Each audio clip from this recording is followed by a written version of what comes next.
성경을 읽어보면 성경 속에는 두 부류의 사람들이 나와 있습니다. 첫째는 이스라엘 백성들이고 두 번째는 이방인들입니다. 이스라엘 사람들은 하나님의 택하신 백성들이고 그래서 선민이라고 불렀습니다. 그리고 이스라엘 백성들이 아닌 나머지 모든 나라의 사람들은 이방인이라고 그렇게 불려졌습니다. 지금 우리가 살고 있는 이 지구상에는 통계에 따라서 조금 다르기는 하지만 77억 명의 사람이 지금 살고 있다고 그렇게 알고 있습니다. 여러분, 정말로 너무나 많은 사람들이 이 지구상에 지금 살아가고 있는데요, 그 사람들 가운데서도 두 부류의 사람들이 나누어져 있습니다. 첫째는 하나님의 자녀들이고 두 번째는 마귀의 자녀들입니다. 그것은 제 말이 아니고 성경에서 그렇게 이야기하고 있는 것입니다.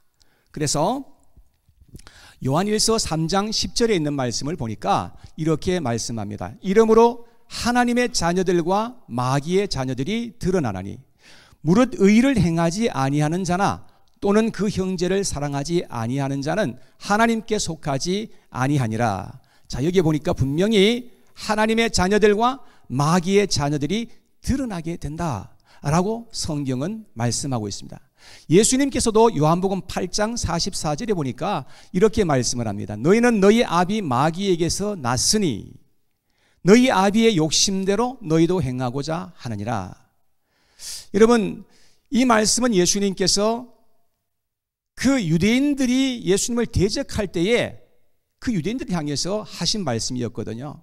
여러분, 이 세상에는 지금 마귀의 영을 받아서 마귀가 이끄는 대로 지금 그렇게 살아가는 수많은 사람들이 있다는 것을 성경은 이렇게 말씀해 주고 있는 것입니다. 지금 이 세상의 사람들은 죄 아래 살아가고 있고 어둠 속에서 살아가고 있고 마귀의 권세 아래서 종노릇하면서 살아가고 있다는 것을 성경은 우리에게 가르쳐 주고 있습니다. 그래서 사람들은 마귀가 이끄는 대로 따라가는 거예요. 자기가 살고 싶은 대로 사는 것이 아니에요. 마귀가 지금 이 세상에 있는 많은 것들을 가지고 사람들을 조종하고 사람들을 그렇게 미혹시켜서 그렇게 사람들을 이끌어가고 있는 것을 볼 수가 있습니다. 그래서 사람들은 죄를 안 지을래야 안 지을 수가 없어요. 죄를 안 짓고자 하면 오히려 더 죄를 짓는 그런 경우가 얼마나 많이 있는지 알 수가 없습니다. 바리새인들이 그랬어요. 바리새인들은요, 율법을 철저하게 지켜가지고 그래서 선하게 살고 의롭게 살아보려고 정말 피나는 노력을 했던 사람들이에요. 그런데 결과는 무엇입니까? 여러분, 결과를 보니까 그들은 더 죄를 범하게 되었고 그들은 더 마귀의 자식이 되어 있었던 것을 우리는 성경을 통해서 보지 않습니까? 여러분, 그래서 사람들에게는 소망이 없는 겁니다. 무슨 짓을 해도 아무리 노력해도 우리 스스로는 결코 하나님 앞에 의롭게 될 수 없고 죄에서부터 벗어날 수 없고 마귀의 그 역사에서부터 우리는 결코 벗어날 수 없는 그런 존재로 살 수밖에 없다는 것입니다. 여러분, 그래서 예수님께서 이 땅에 찾아오신 거예요. 예수님께서 이 땅에 오셔서 마귀의 그 지배 아래서 사로잡혀서 종노릇하고 죄악 가운데 살아가고 영원히 멸망할 수밖에 없는 그 사람들을 건져내어서 하나님의 자녀들로 인도하시기 위해서 예수님이 이 땅 위에 찾아오신 것입니다. 오늘 본문에도 보니까 두 부류의 사람들이 나오고 있는 것입니다. 아브라함에게 두 아들이 있었는데 하나는 이스마엘이었고 하나는 이삭이었습니다. 이스마엘은 여종 하갈에게서 태어난 것이고 이삭은 자유한 여자 사라에게서 태어났다고 말씀하고 있습니다. 이스마엘은 육체를 따라서 낳고 이삭은 약속을 따라서 낳았다고 말씀했습니다. 그 내용이 21절에서 23절 사이에 설명이 되어 있는 것입니다. 제가 다시 읽지 않겠습니다만 그 내용이에요. 그리고 24절부터 26절에 보니까 이 여자들은 두 언약이라고 또한 설명하고 있는 내용이 쫙 나와 있습니다. 그래서 하나는 옛 언약이고 하나는 새 언약이다. 옛 언약은 시내산에서 맺어진 것이고 새 언약은 시온산, 곧 예루살렘 성이 있는 그 시온산에서 맺어졌다고 말씀을 하고 있습니다. 그리고 시내산에서는 하나님께서 모세를 통해서 율법을 내려주셨고, 또 시온산에서는 하나님께서 예수님을 통해서 복음을 우리에게 내려주셨다고 말씀을 하고 있는 것입니다. 그래서 율법에 속한 사람들은 육체적으로 살 수밖에 없고 종노릇하면서 살게 된다고 말씀했습니다. 그러나 복음에 속한 사람들은 영적으로 살아갈 수 있고 자유하게 살아갈 수가 있다고 그렇게 말씀을 하고 있습니다. 그러면서 말하기를 우리는 육체의 자녀들이 아니라고 말씀을 합니다. 율법 아래서 종노릇하지 말아야 된다고 말씀합니다. 그렇게 살면 하나님의 유업을 절대로 받을 수가 없다라고 말씀을 하고 있습니다. 그러므로 우리는 약속의 자녀들로 살고 새 언약을 따라서 살아가고 복음으로 말미암아서 살아가야 한다고 말씀을 했습니다. 그래야만 우리가 진정한 자유자로 살고 하나님의 은혜 속에서 살고 우리가 죽어서 영원한 천국의 유업을 받을 수가 있다라고 그렇게 말씀을 하고 있는 것입니다. 여러분, 예수님께서 이 세상에 오신 목적이 바로 여기 있는 겁니다. 우리는 죄에서부터 벗어날래야 벗어날 수가 없고 사단 마귀의 그 역사에서부터 결코 벗어날 수 없는 그런 존재들인데, 예수님께서는 우리를 거기에서부터 건져주시기 위해서, 그리고 하나님의 영원한 자녀들로 우리를 삼아주시기 위해서 이 세상에 그렇게 오셨다는 것을 말씀하고 있는 것입니다. 갈라디아서 4장 4절에서 7절 말씀에 보면 이렇게 기록하고 있습니다. 때가 참에 하나님이 그 아들을 보내사 여자에게서 나게 하시고 율법 아래 나게 하신 것은, 때가 찼다는 것입니다. 여러분, 때가 충만하게 차서 하나님께서 어떻게 하셨습니까? 하나님의 아들을 보내주셨다고 말씀합니다. 그런데 하나님의 아들을 보내실 때 어떤 방법으로 보내셨느냐? 여자에게 나게 하셨다는 것입니다. 육체로 오셨다는 말씀인 것입니다. 그리고 율법 아래 나게 하셨다는 것은 이스라엘 백성으로 오게 하셨다는 것이죠. 자, 그래서 어떻게 됐습니까? 율법 아래 있는 자들을 속량하시고 우리로 아들의 명분을 얻게 하려 하심이라. 여러분, 예수님께서 여자의 몸에서 나시고 율법 아래 나게 하신 그 이유가 무엇인가 하니까 우리로 하여금 율법 아래 있는 자들을 속량해 주시려고, 율법 속에서 죄악 가운데서 살 수밖에 없는 우리를 거기서부터 완전히 건져 주시기 위해서, 그리고 하나님의 아들의 명분을 얻게 하시려고 이렇게 예수님께서 오셨다는 것을 말씀하고 있습니다. 계속해서 너희가 아들이므로 하나님이 그 아들의 영을 우리 마음 가운데 보내사 아빠 아버지라 부르게 하셨느니라. 그러므로 내가 이후로는 종이 아니요 아들이니 아들이면 하나님으로 말미암아 유업을 받을 자니라. 여러분, 우리가 이렇게 해서 하나님의 아들이 된다고 말씀하고 있습니다. 하나님의 아들이 되었다면 우리는 하나님으로부터 모든 유업을 받을 자이라고 그렇게 말씀을 하고 있습니다. 그래서 우리는 마귀에게 속하여서 종노릇하면서 사는 것이 아니라 하나님의 자녀로 이 세상을 살아가야 한다고 성경은 말씀해 주고 있는 것입니다. 그러면 우리가 어떻게 하면 마귀의 자녀에서부터 하나님의 자녀로 살아갈 수가 있는 것입니까? 여러분, 하나님께서는 우리로 말미암아 하나님의 자녀로 살 수 있는 길을 활짝 열어놓으신 것입니다. 성경에 보니까 하나님은 약속의 하나님이라고 말씀을 하고 있습니다. 성자 예수님을 가리켜서 약속의 아들이라고 말씀했습니다. 성령 하나님을 가리켜서 약속의 성령이라고 그렇게 말씀을 했습니다. 하나님은 약속의 하나님, 예수님은 약속의 아들, 성령께서는 약속의 성령. 다 약속이라는 말이 붙어 있어요. 성경도 다른 말로 부를 때에 언약책이라고 그렇게 했어요. 언약책이란 말은 약속의 책이란 말이에요. 하나님의 약속이 가득하게 담겨 있는 책이 바로 성경이다 라고 말씀하고 있는 것입니다. 여러분, 어떤 분이 얼마나 하나님께서 우리에게 약속을 많이 하셨는지를 찾아봤어요.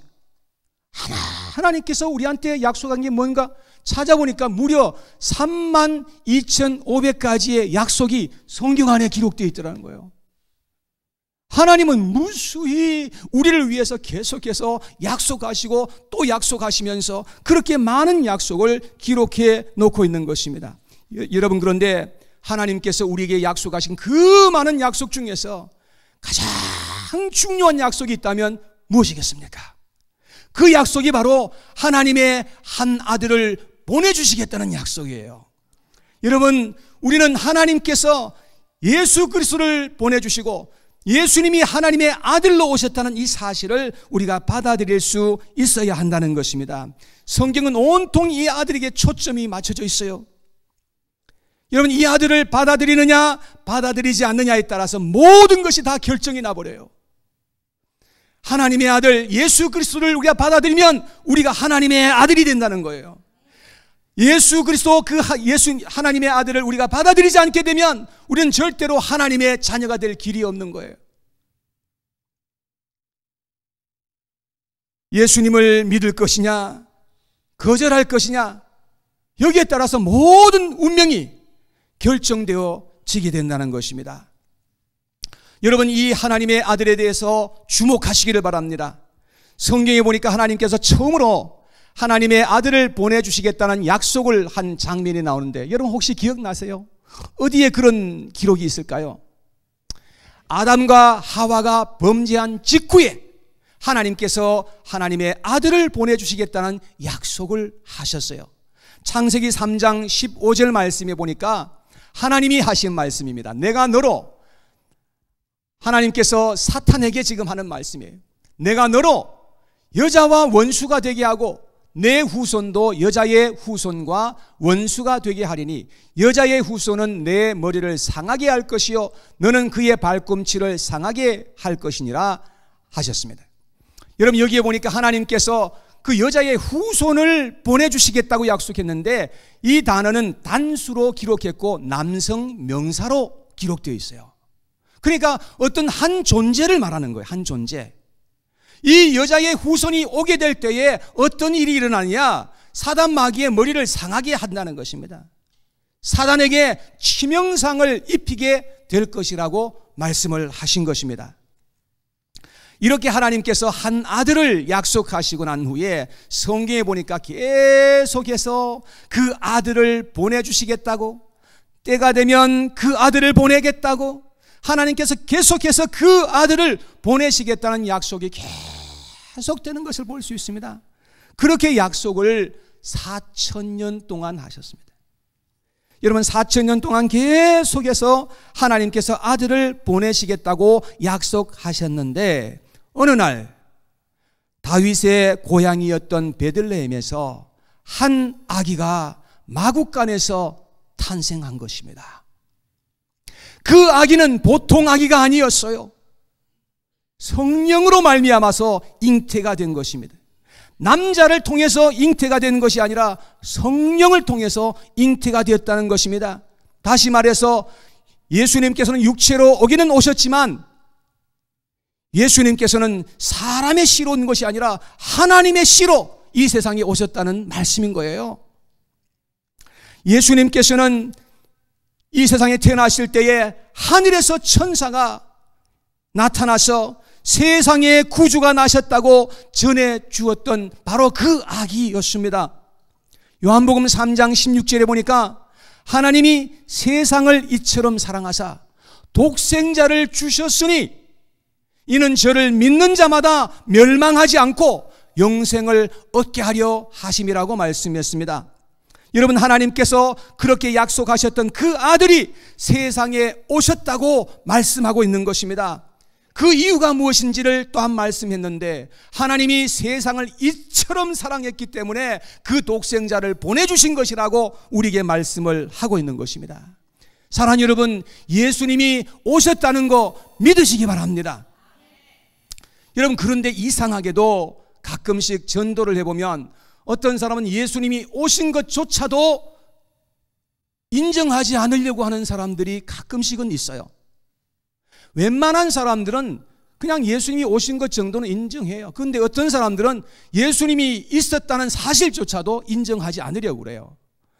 여러분, 예수님이 세상에 오신 것 세상 사람들도 부인하지 않는 겁니다. 역사책에 읽어보십시오.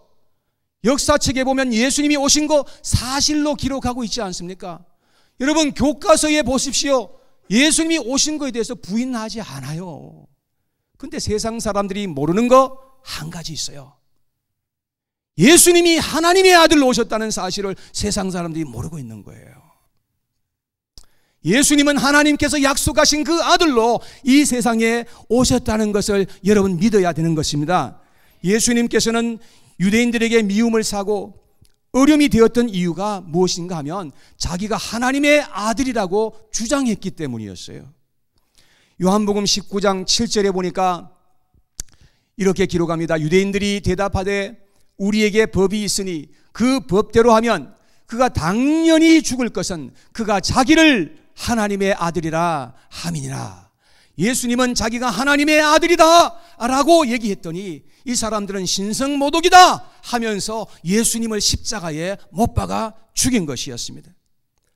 여러분, 그러나 그들이 십자가에 못 박아 죽인 그 예수님이 참 하나님의 아들이셨다는 것을 여러분 기억하시기를 바랍니다.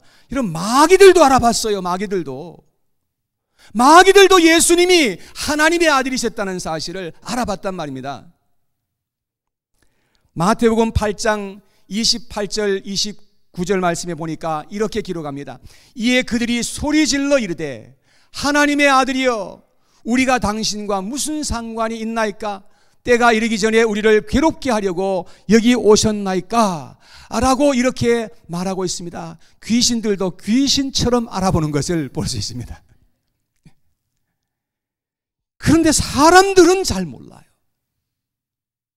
사람들은 예수님이 하나님의 아들인 사실을 그렇게 증명하고 또 증명해 주었음에도 불구하고 사람들은 그것을 알아보지 못해요. 사람들은 이상하게 그것을 인정하려고 하지를 않아요. 사랑하는 여러분, 우리는 예수님을 결코 거절하지도 거부하지도 말아야 될 줄로 믿습니다. 우리는 예수 그리스도께서 하나님의 아들로 오셨다는 이 사실을 우리는 알아야 되는 것입니다. 예수님은 하나님께서 4,000년 동안이나 그렇게 약속하셨던 그 약속의 아들로 오셨다는 것입니다. 하나님 바로 그 아들을 통해서 세상을 구원하고자 준비하신 바로 그 메시아이셨다는 사실인 것입니다. 하나님은 우리가 마귀의 자녀에서 하나님의 자녀로 살아갈 수 있는 길을 활짝 열어놓으신 것입니다. 사랑하는 여러분, 하나님의 자녀가 되는 것은 어려운 일도 아니고 복잡한 일도 아닙니다. 여러분, 하나님의 아들이 되는 그 놀라운 그 은혜가 성경에 기록되어 있어요. 요한복음 1장 11절 말씀에 보니까 자기 땅에 오매 자기 백성이 영접지 아니하였으나 예수님은 자기의 땅에 오신 거예요. 예수님께서 이 세상을 지으신 분이 바로 예수님이라는 거예요. 예수님께서 여러분들로 하여금 이 세상에 사람들이 살게 하신 분도 예수님이라는 거예요. 예수님이 자기의 땅에 오셨는데 사람들이 영접지 아니하였더라고 말씀하고 있습니다. 자, 12절에 보니까 영접하는 자, 곧 그 이름을 믿는 자들에게는 하나님의 자녀가 되는 권세를 주셨으니, 여러분, 예수님을 보고 아, 저분이 하나님의 아들이구나 라고 그렇게 시인하고 그렇게 마음에 믿고 영접하는 사람들은 하나님의 자녀가 되는 놀라운 권세가 임하였다고 성경은 그렇게 말씀을 하고 있습니다. 13절 말씀에 보니까 이는 혈통으로나 육정으로나 사람의 뜻으로 나지 아니하고 오직 하나님께로부터 난 자들이니라 말씀하고 있습니다. 여러분, 이것은 사람의 어떤 그런 힘으로 된 것이 아니라는 거예요. 이건 오직 하나님께로부터 난 것이라고 그렇게 말씀을 하고 있는 것입니다. 여러분, 인간의 힘과 노력으로 되는 것이 아니에요. 만약에 여러분들이 예수님을 바라보면서 예수님이 바로 나의 하나님이시고 예수님께서 바로 나를 구원하실 자로 오셨다는 사실에 대해서 정말로 믿어드린다면 여러분들은 하나님의 자녀이라는 증거예요. 여러분 그런 마음이 있으십니까? 여러분 그런 마음이 여러분들이 있다는 것은 그것은 대단한 축복이에요. 하나님은 우리가 하나님의 자녀가 되는 방법과 권세를 주셨다고 말씀을 하고 있습니다. 요한일서 4장 15절 말씀해 보십시오. 누구든지 예수를 하나님의 아들이라 시인하면 하나님이 그의 안에 거하시고 그도 하나님 안에 거하느니라. 여러분 누구든지입니다. 이 세상에 누구든지 예수를 하나님의 아들이라고 믿고 시인하는 자는 하나님이 그의 안에 거하시고 성령으로 말미암아서 하나님이 우리 안에 들어오신다는 거예요. 우리는 하나님 안에 거할 수 있다는 거예요. 이건 신비로운 연합이에요. 우리가 예수 그리스도를 믿을 때에 이런 놀라운 신비로운 연합이 이루어지게 된다는 말씀인 것입니다. 여러분 예수님이 하나님의 아들이라고 시인하는 것이 이렇게 중요한 거예요. 너무나 많은 사람들은 하나님은 믿겠대요. 근데 예수님을 하나님으로 믿을 수가 없다는 거예요. 안 믿어진다는 거예요. 여러분 여기에 참 어려움이 있는 겁니다. 여러분 하나님은 충분히 예수님께서 하나님의 아들이심을 증명하셨어요. 우리로 하여금 충분히 믿을 수 있는 조건을 다 우리에게 보여주셨어요.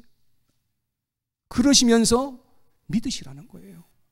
그러면 하나님의 자녀가 된다고 말씀을 하고 있는 것입니다. 예수님은 우리를 죄에서부터 구원하시기 위해서 오신 분이신 것입니다. 여러분 라이언 일병을 구해내는 그런 영화 보셨는지 모르겠어요. 라이언 일병은 적진 깊숙한 곳에 들어가서 거기서 포로가 되어서 그야말로 죽을 수밖에 없는 그런 상황이었어요. 그런데 그 라이언 일병을 구하기 위해서 많은 사람들이 투입이 되어서 그래서 그 싸움에서 결국은 이겨가지고 라이언 일병을 거기서 구원해서 내오는 것을 볼 수 있습니다. 여러분 예수님께서는 이렇게 우리가 죽을 수밖에 없는데 죄로 말미암아서 멸망될 수밖에 없는데 그러한 가운데 있는 우리를 구원하기 위해서 예수님께서 하늘에서부터 이 땅에 찾아오셨다는 거 여러분 믿으시기를 바랍니다. 여러분 그래서 예수님께서 이 세상에 오셔서 우리를 구원하시는 것 그것이 바로 예수님의 미션이었어요. 더 미션이었어요. 여러분 예수님이 가장 기뻐하시는 것은 우리를 구원하시는 것입니다. 여러분 예수님께서 이 사역을 하실 때에 굉장히 기뻐하셨던 적이 몇 번 성경에 기록되어 있는 것이 나오는데 가장 예수님께서 기뻐하셨던 적이 언제였을까요? 제가 개인적으로 믿기에는 예수님의 제자 베드로가 예수님 앞에서 신앙의 고백을 하였을 때 아닌가 저는 그렇게 생각을 해요. 예수님께서 제자들에게 묻습니다. 너희들은 나를 누구라 하느냐? 그렇게 물으니까 베드로가 고백을 합니다. 주는 그리스도시요 살아계신 하나님의 아들이십니다 라고 고백했습니다. 그랬더니 예수님이 너무 기뻐하시는 거예요. 얼마나 기뻐하시는지 예수님께서 기뻐하시면서 하시는 말씀이 봐 요나 시몬아 요한의 아들 시몬아 내가 복이 있도다. 이것을 내게 알게 하니는 사람이 아니요 혈육이 아니요 하늘에 계신 내 아버지시니라 하고 말씀을 하셨습니다. 예수님이 얼마나 기뻐하셨는지 모릅니다. 왜냐하면 예수님의 정체를 바로 알고 바로 고백하였기 때문이었습니다. 우리가 예수님을 바로 알고 믿음으로 고백하는 것은 하나님의 마음을 이렇게 기쁘게 해드리고 마음을 시원케 해드리는 것입니다. 왜냐하면 그렇게 해서 우리가 구원을 받고 하나님의 자녀가 되기 때문에 그렇습니다. 그리고 온갖 하나님께서 우리에게 예비하신 그 축복을 우리가 받고 영원한 천국의 유업을 받을 수 있기 때문에 그런 것입니다. 하나님은 신실하게 자신의 약속하셨던 모든 말씀을 다 지키셨어요. 하나도 남김없이 우리에게 약속하셨던 모든 약속을 하나님은 신실하게 지키셨습니다. 예를 들어서 어떤 사람이 여러분들에게 와가지고 내가 당신한테 매년 100만 불씩 당신한테 내가 주고 내가 죽을 때까지 그 약속 지키겠소 한다면 얼마나 좋겠습니까? 그냥 예를 드는 거니까 너무 좋아하지는 마시고 정말 그렇게 약속을 했는데 이 사람이 약속한 대로 진짜 100만 불을 탁 가지고 와서 주는 거예요. 이야, 이 사람 봐라. 그러더니 그 다음 해도 또 100만 불을 또 갖다 주는 거예요. 그러더니 자기가 죽을 때까지 50년 동안 그렇게 했다고 한번 생각해 봅시다. 여러분, 그렇다면 그 사람 얼마나 신실한 사람인지, 얼마나 능력 있는 사람인지 우리는 인정할 수밖에 없는 거잖아요. 여러분, 그런데 하나님께서는 자기가 우리한테 약속하셨던 모든 약속을 다 하나도 남김없이 다 이루어 주셨어요. 그리고 하나님의 아들을 보내시겠다는 그 약속도 다 이루어 주셨어요. 그리고 여러분과 저의 모든 허물과 죄악을 다 그 아들에게 지우시고 예수님께서 십자가 위에서 못 박혀 돌아가시도록 주님께서 그렇게 하셨어요. 그것까지도 하나님께서는 다 이루어 주셨어요. 그렇다면 우리가 당연히 하나님이 얼마나 신실하신 하나님이신지, 얼마나 능력이 많은 하나님이신지 우리가 당연히 인정하고 믿어드려야 되지 않겠습니까? 그 예수님을 우리가 믿고 환영하고 영접해 드려야 되지 않겠습니까? 여러분, 그것이 하나님께서 원하시는 거예요.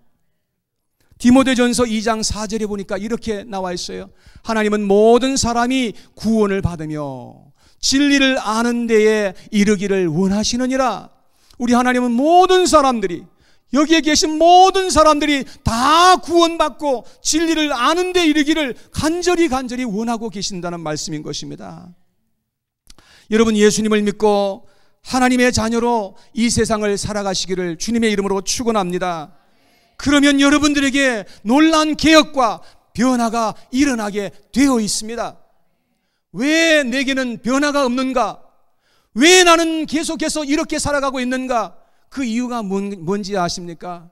그것은 바로 여러분들이 정말로 신실하게 예수님을 여러분들의 하나님으로, 여러분들의 구원자로 한 번도 믿어드린 적이 없기 때문에 그렇습니다. 전 인격을 다해서 예수님을 여러분들의 하나님의 아들로, 구원자로 여러분들이 한번 마음에 영접해 보십시오. 그 하나님이 여러분들의 마음에 들어오시면 그분이 여러분들을 변화시킬 거예요. 그분이 여러분들을 하나하나 변화시켜 가시는 분이 그분이에요. 그분이 우리의 마음속에 선한 일을 시작하셨어요. 그러면 그분이 행하시는 거예요. 2018년도 마지막 주일입니다. 여러분, 지난 한 해 동안에 여러분들은 과연 어떻게 사셨습니까? 여러분들은 과연 하나님의 자녀로 사셨습니까? 정말로 확신 가운데 사셨나요? 아니면 반대로 세상의 영을 받아 마귀의 그 모든 역사 가운데서 마귀가 이끄는 대로 여러분 살아오셨습니까?